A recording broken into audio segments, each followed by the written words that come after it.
Welcome. My name is Luke Payson. Welcome back to everyone who is already a subscriber to the channel. If you're not already a subscriber to the YouTube channel, please subscribe so you can see more great interviews, including the one coming at you right now. Always an honor to have a first-time guest on the show. And this first-time guest on the show is an undefeated 7-0 amateur women's MMA fighter who is ranked, according to Tapology, number 6 pound for pound in all of Northeast United States and third in all of pound for pound women's in Pennsylvania. Very excited to welcome to the show for the first time, Leilani, the Tsunami Hodgens-Pike. Hi, how are you? It's an honor to be here.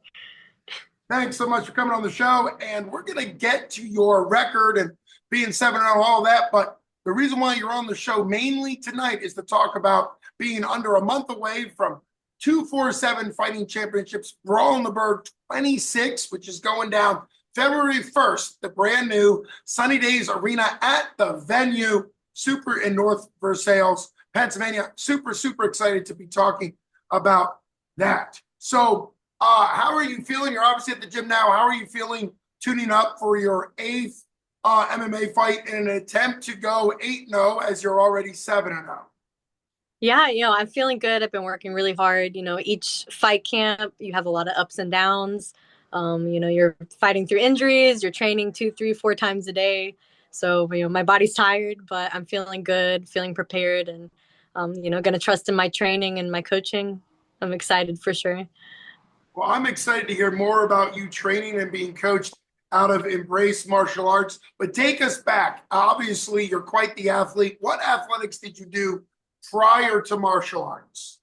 Man, not a whole lot of anything. I mean, I hate telling people that because, you have people who've done like martial arts all their life and, other athletic backgrounds. I was a skateboarder growing up. I played outside a lot, but growing up, I never really was able or had the opportunity to like get into sports and stuff. So I didn't start martial arts till I was 18. And that was like a decision I made on my own.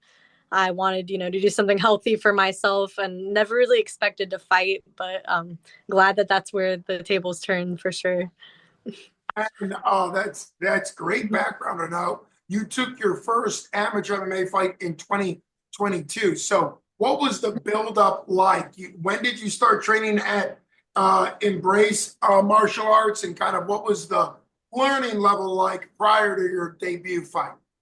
Yeah, great question. So I was before Embrace, like I trained at a few different gyms. I actually started training in Alabama in 2015 is when I initially started. Trained at a really good gym, Cobra Jiu-Jitsu. Shout out to them. They're still up and running, really good gym.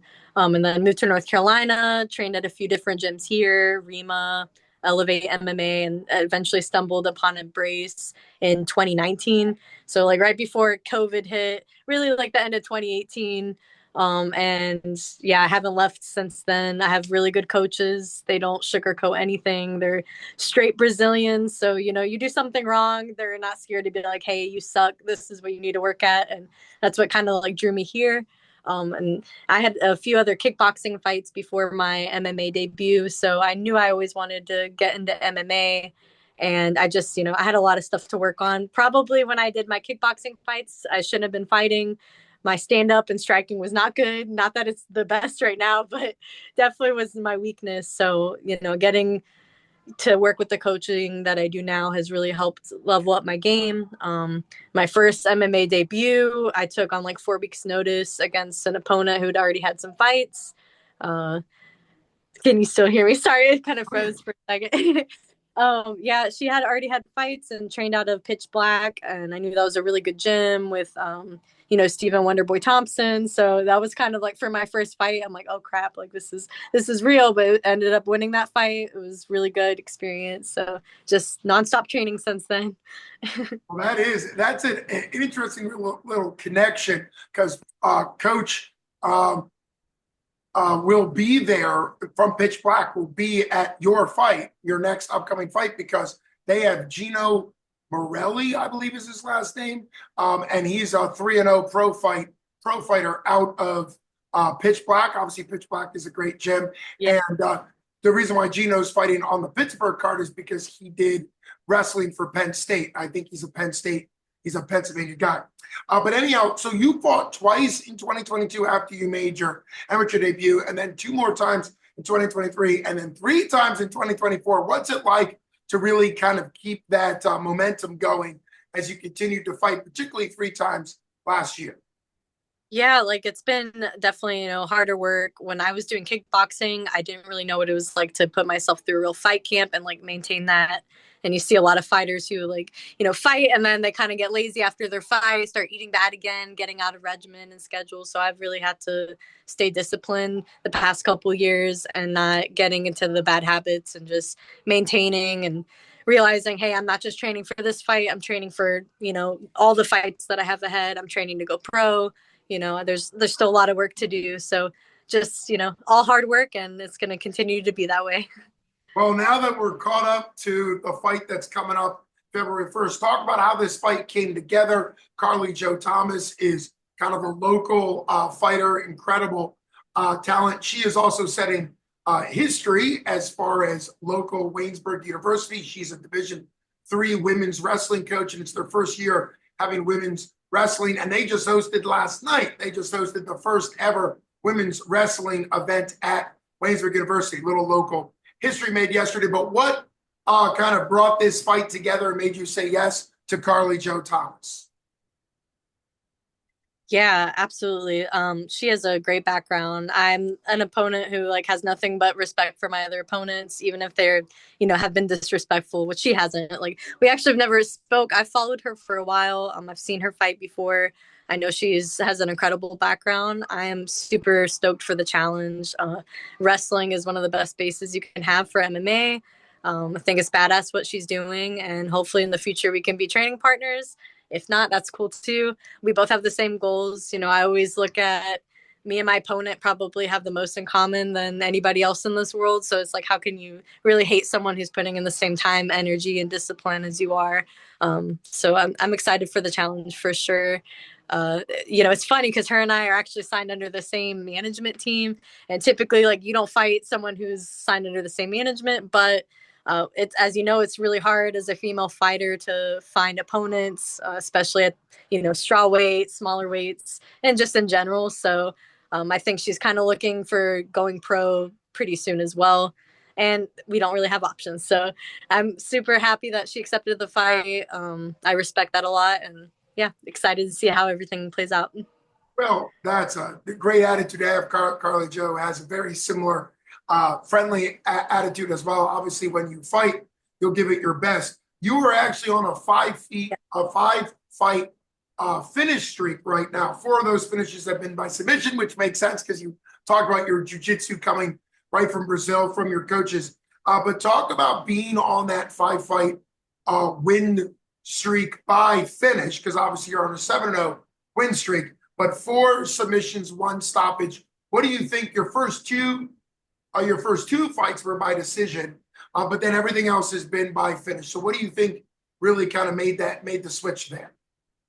Yeah, like going into my first fight, it's you kind of don't know what to expect. You have some kind of game plan, and then things turn out, the complete opposite when you get hit in the head.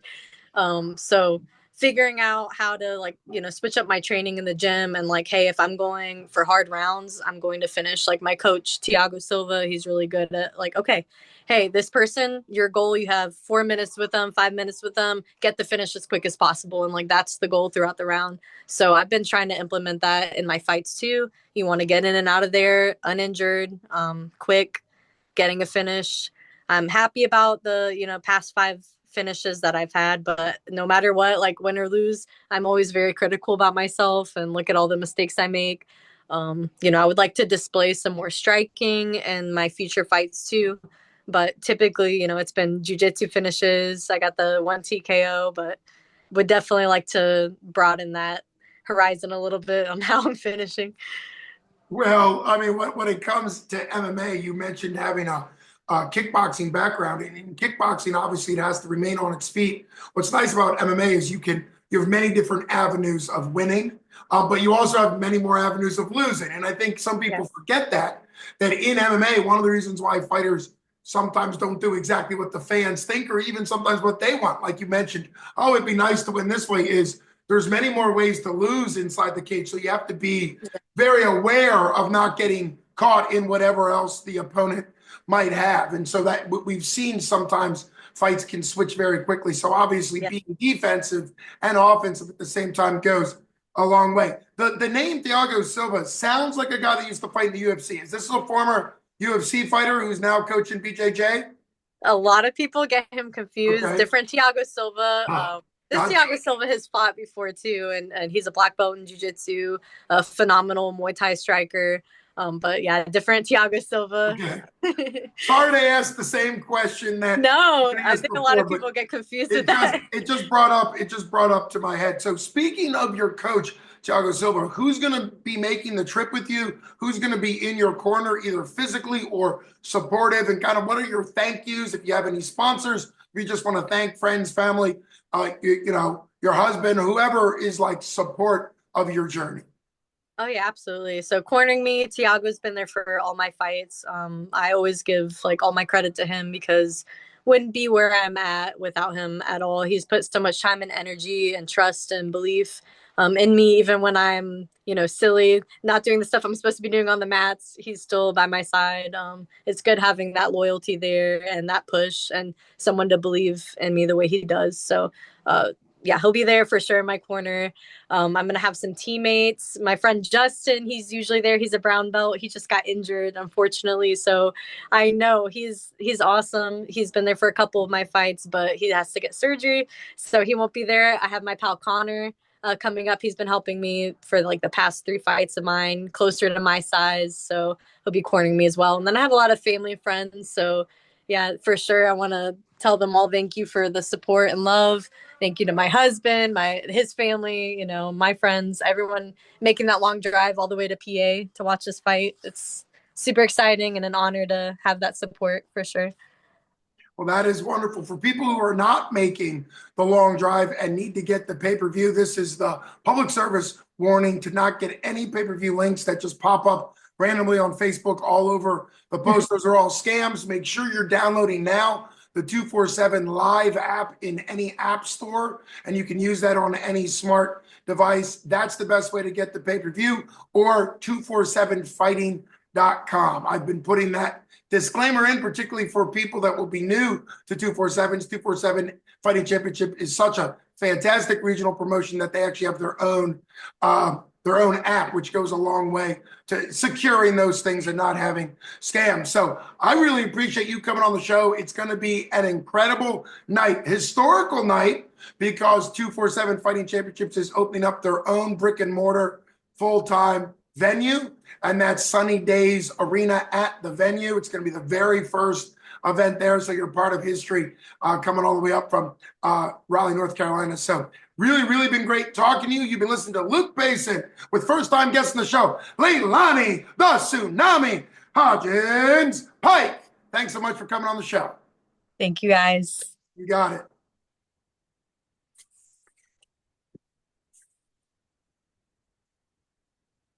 Awesome.